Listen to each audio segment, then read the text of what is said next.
The calm after the storm. Several weeks had passed since the historic meetings between humanity and the alien envoy, and the initial fervor had gradually subsided. The once explosive headlines that dominated human communication networks had been replaced by the more mundane topics of domestic politics, entertainment, and economic concerns. To the envoy, who was still adjusting to the intricacies of human society, this shift in focus was perplexing. They had expected the excitement of first contact to linger longer, especially given humanity's well-documented curiosity and ambition.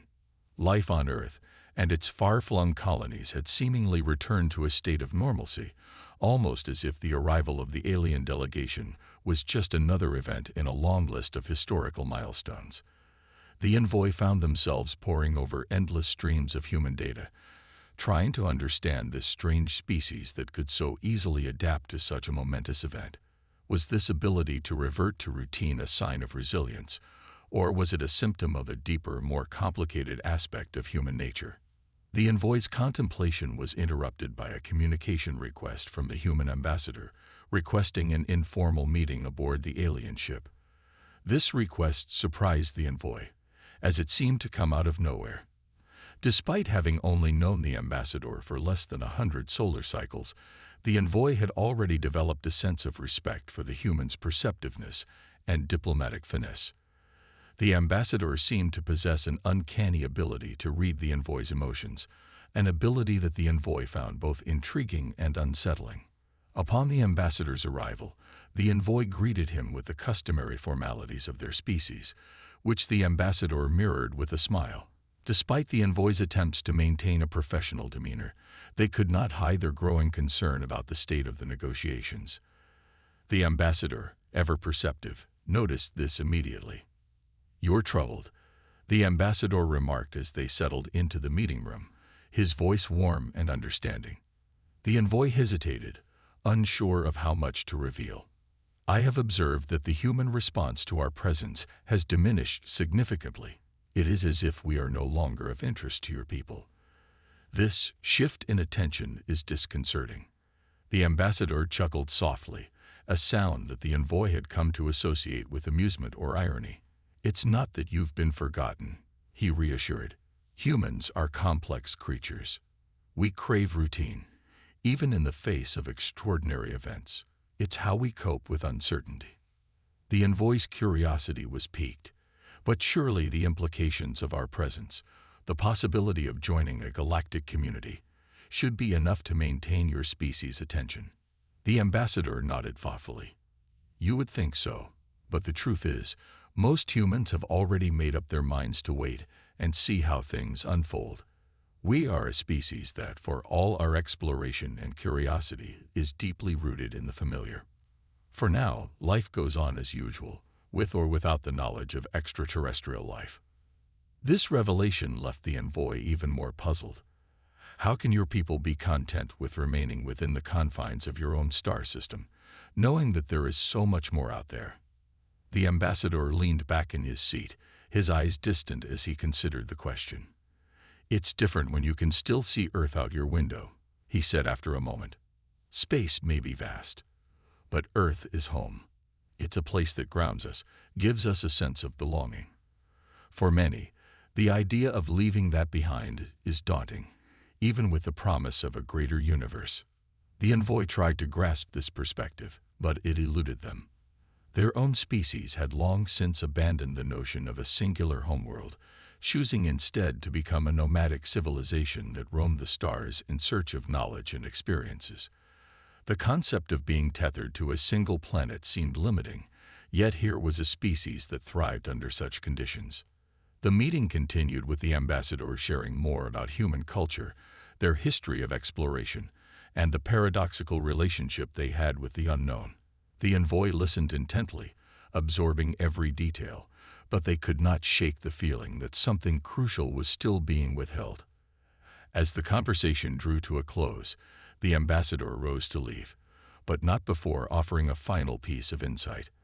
"I can see you're still troubled," he said, his expression serious now. "Let me offer you this. Humans are a paradox. We fear the unknown, but we're drawn to it. We cling to the storm of first contact had passed, leaving behind a calm that belied the complexity of the situation. But the envoy knew that beneath this calm lay a world of potential, a world where the seeds of a new and profound relationship between humanity and the galactic community had been planted.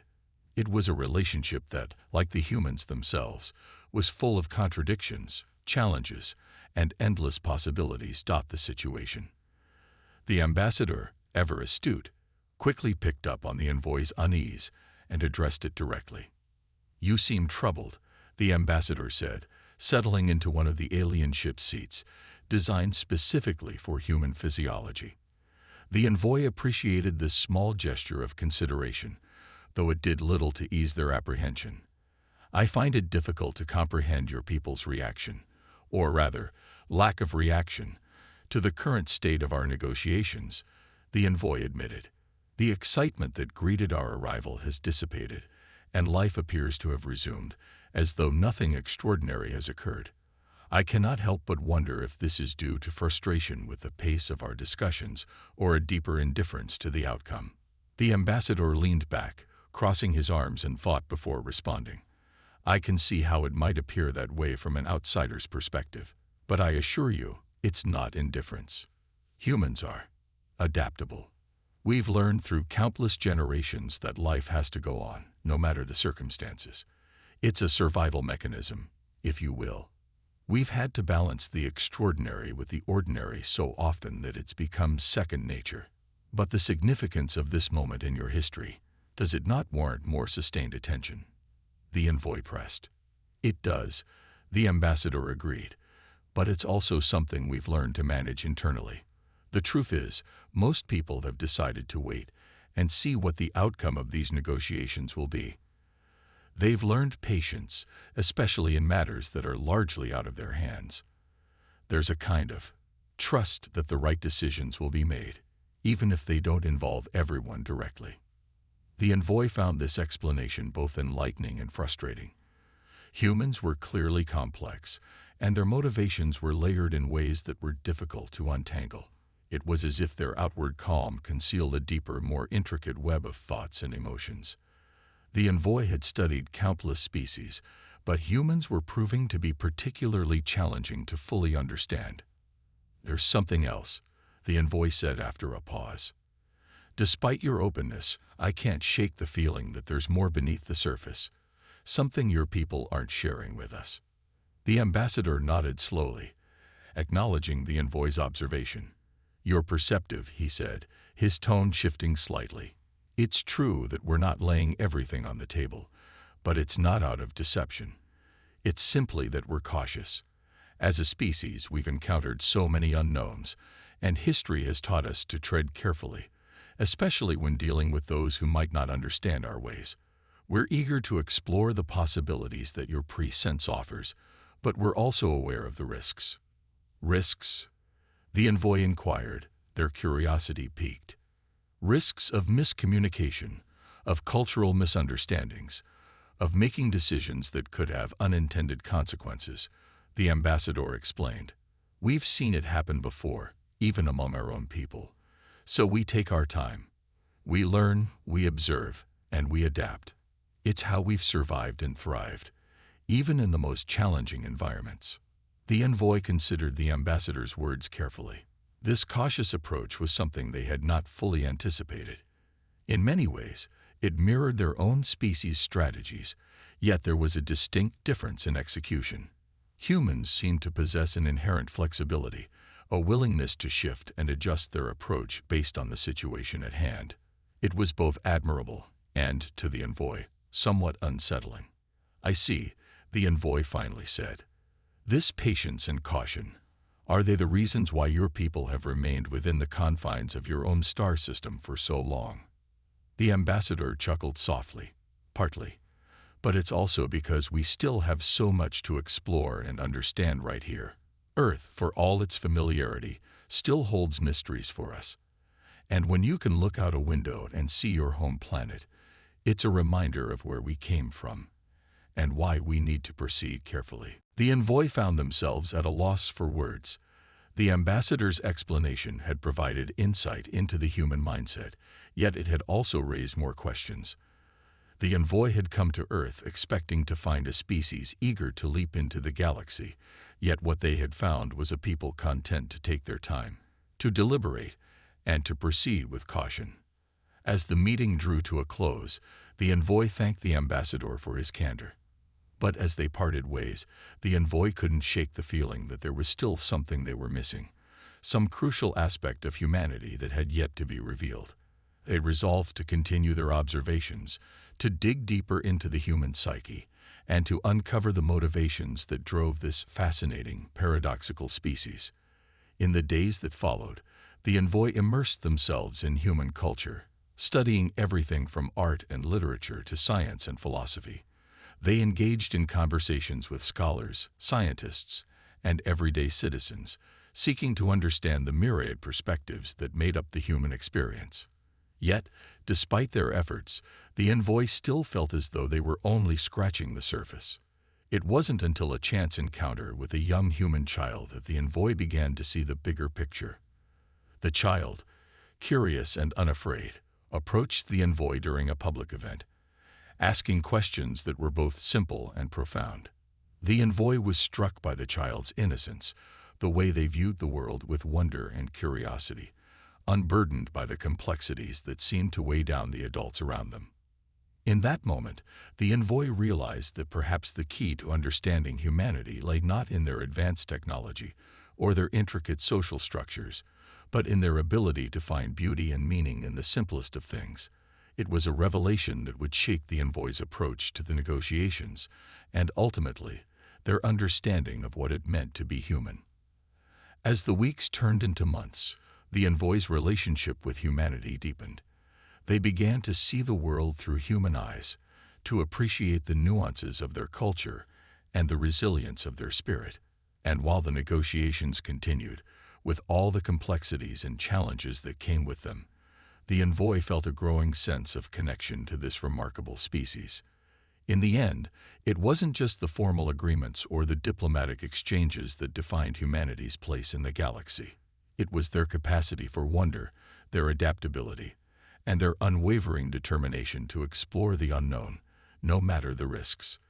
And as the envoy prepared to report back to their home world, they knew that humanity's journey was only just beginning. As the envoy's understanding of humanity deepened, the political landscape surrounding the ongoing negotiations began to shift.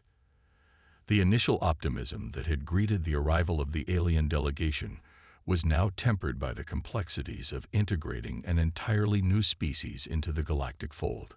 Despite the envoy's growing affinity for humanity, the broader galactic community remained cautious, wary of the potential disruptions that could arise from such an unprecedented alliance. The envoy's superiors, far removed from the day-to-day realities of life on Earth, grew increasingly concerned about the slow pace of progress. To them, the negotiations were dragging on far too long, and they began to pressure the envoy for results. The envoy, in turn, found themselves caught between two worlds: the careful, deliberate pace of human decision-making and the impatient demands of their own people. The tension came to a head during a high-level meeting of the Galactic Council, where the envoy was called to present an update on the status of the negotiations. Representatives from a dozen different species listened intently as the envoy described the progress that had been made so far. But despite the envoy's best efforts to convey the significance of the cultural exchanges and the growing mutual understanding between humans and the rest of the galaxy, the response from the council was lukewarm at best. "What you're describing is all well and good," one council member said, a reptilian creature with sharp, angular features. "But where are the concrete results? We've been hearing about this potential for months now, and yet there's been little to show for it. How much longer must we wait before we see some actual progress?" The envoy struggled to find the right words. They had grown to appreciate the human approach, the way they took the time to consider all angles before making decisions that could affect the future of their entire species. But the envoy's own people, and indeed much of the Galactic Council, were not accustomed to such a methodical pace. Humanity is unlike any species we've encountered before, the envoy began, choosing their words carefully. Their approach to these negotiations is reflective of their broader cultural values: patience, caution, and a deep-seated respect for the unknown. They understand the gravity of the situation, and they are determined to proceed in a way that ensures the best possible outcome for all parties involved. Another council member, a creature with iridescent scales that shimmered in the dim light of the chamber, leaned forward. But are they aware of the consequences of their delay? The galaxy is not a static place. There are other species watching, waiting to see what happens here. If humanity cannot commit to joining us, they may find themselves left behind. The envoy stiffened at the subtle threat, but they knew it was not an idle one. The galaxy was indeed a dynamic, ever-changing place, and the opportunity for humanity to join the Galactic Council would not remain open indefinitely. "I am confident that humanity will make the right decision," the envoy said firmly, "but they must be given the time to do so in their own way. Rushing them will only lead to mistrust and potential conflict down the line." The council members exchanged glances, and the envoy could sense their skepticism. But before they could press the issue further, the meeting was interrupted by a transmission from Earth. It was the human ambassador, requesting an urgent private meeting with the envoy. The envoy excused themselves from the council meeting and quickly made their way to the communications room. The ambassador's face appeared on the screen, his expression unusually grave. "We have a situation," the ambassador said without preamble. "There's been a development that you need to be aware of." The envoy's pulse quickened. "What kind of development?" "A faction within our government has grown impatient with the pace of the negotiations," the ambassador explained. "They're pushing for a more aggressive stance, arguing that humanity should demand certain concessions from the Galactic Council in exchange for our cooperation. It's a small group, but they have influential supporters." The envoy felt a chill run down their spine. This was precisely the kind of scenario they had feared. What do they want? "They're calling for greater autonomy in any future alliances, as well as assurances that humanity will not be subjugated or exploited by the more advanced species in the galaxy," the ambassador said. "They're also concerned about the potential loss of our cultural identity if we become too integrated into the galactic community."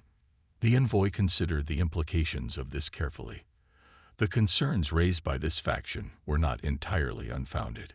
Humanity's relative youth as a spacefaring species did make them vulnerable to exploitation, and the potential loss of cultural identity was a legitimate fear. But the envoy also knew that making demands of the Galactic Council at this stage could backfire, potentially derailing the entire negotiation process. "What do you propose we do?" the envoy asked. "I believe the best course of action is to address their concerns directly," the ambassador said.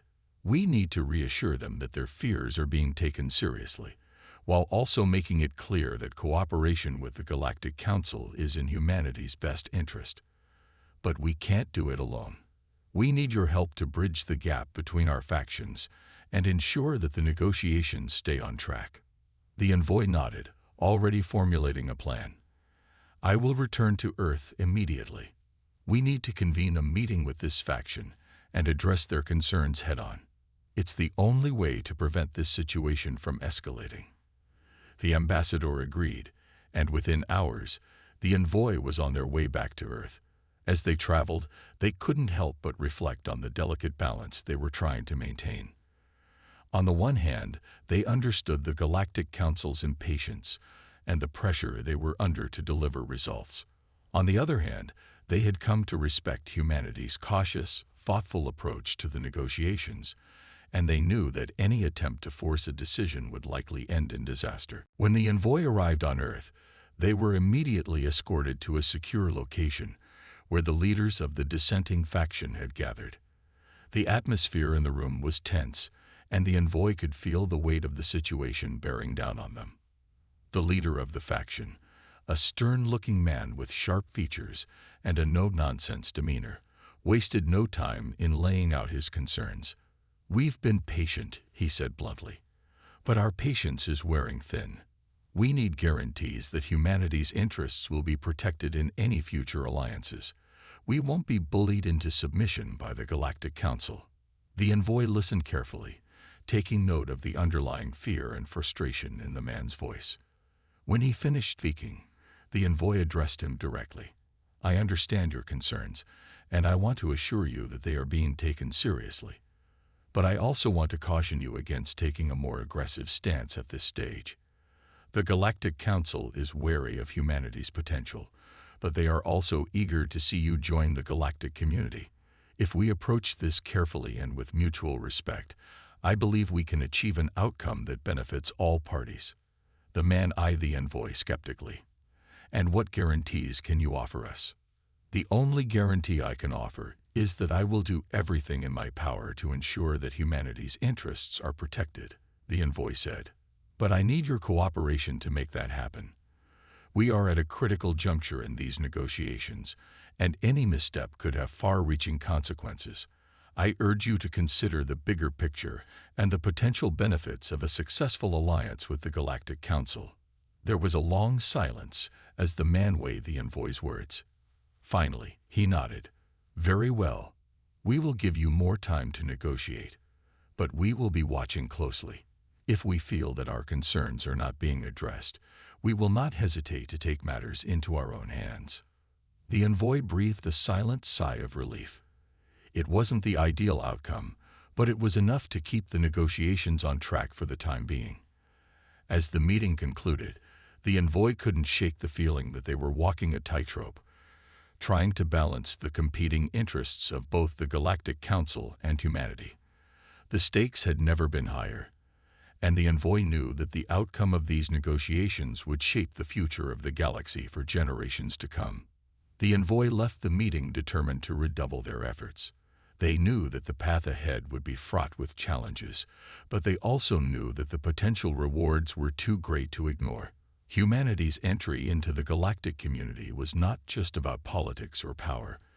It was about forging a new future, one that held the promise of unparalleled discovery, cooperation, and growth. As the envoy prepared to return to the negotiating table, they couldn't help but feel a renewed sense of purpose. The sands were shifting, and the outcome was far from certain. But one thing was clear: the journey they had embarked upon was one that would define the course of history for both humanity and the galaxy at large. As the envoy prepared to return to the negotiating table, they couldn't help but feel a renewed sense of purpose.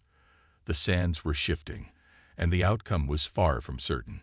But one thing was clear: the journey they had embarked upon was one that would define the course of history for both humanity and the galaxy at large. Taking a deep breath, the envoy addressed the assembly, their voice steady and clear. Esteemed representatives, we stand at the precipice of a pivotal moment in our collective history. The challenges we face are great, but so too are the opportunities before us.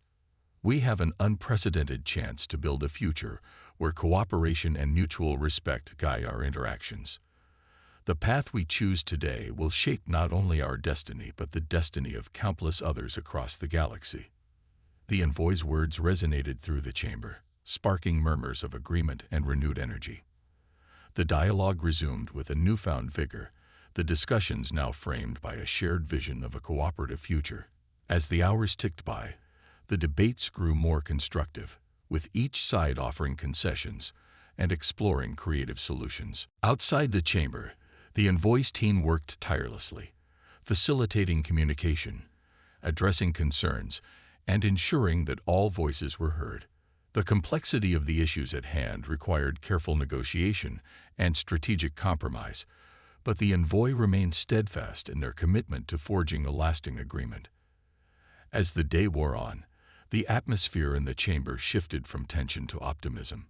It became clear that progress was being made, and the prospect of a historic accord was within reach. The envoy knew that the road ahead would be challenging, but they were buoyed by the sense that they were on the cusp of something truly transformative. With each passing hour, the negotiations drew closer to a resolution. The envoy's efforts had not been in vain. Their perseverance and dedication had helped bridge divides and build understanding. As the final terms of the agreement were drafted and ratified, the envoy felt a profound sense of accomplishment. The journey had been arduous, but it had culminated in a moment of triumph that would shake the future of the galaxy. As the envoy prepared to leave the negotiating table, they couldn't help but reflect on the journey that had brought them here. The sands of time had indeed shifted, and the outcome had been forged through unwavering determination and collective effort. The path ahead would still hold challenges, but for now, the envoy could take pride in knowing that they had played a crucial role in defining a new chapter in the history of humanity and the galaxy.